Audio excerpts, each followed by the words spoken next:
I'm Marina Mangubi. I'm a professor of studio art at the College of Wooster.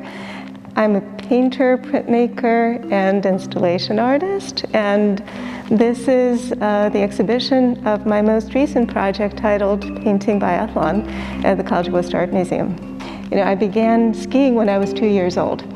I started painting when I was 6, so the two were always intertwined in my life.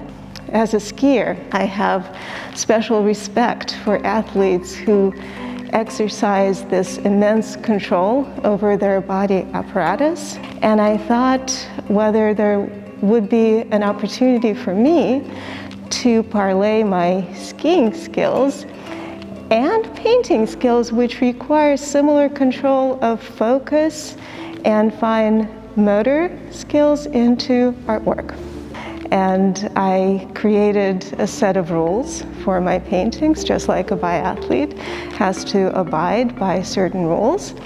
And I wanted to make sure that a painting would not exceed 15 minutes in duration. The paintings could not be modified once I completed the 15-minute segment, so they could not be altered in the studio. And the paintings had to be done while on skis. It was incredibly difficult physically to attain the kind of form that would allow me to sprint on skis and then stop and make a quick painting.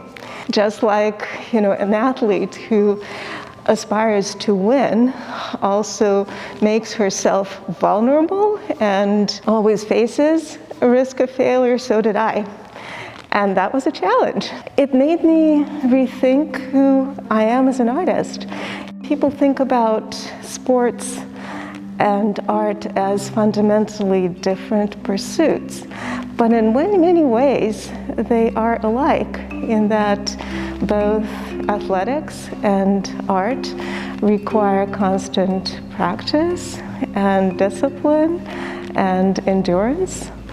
And both athletes and artists have competitive spirit, and they want to win. But while doing that, as I said earlier, they expose themselves to the risk of failure, and they do so in a very public way. There is a notion that athletes understand, and here I'm referencing the work of an artist, Matthew Barney, who played football in college and then did a project titled Drawing Restraint. And he spoke about athletes understanding that for the body to grow, it needs resistance. And the art form, in the case of his project, as well as in the case of Painting Biathlon, emerges from the resistance placed upon the artist's body. And I think that's a fundamental concept that goes with the artist placing her body directly into the artwork and letting the piece emerge from there.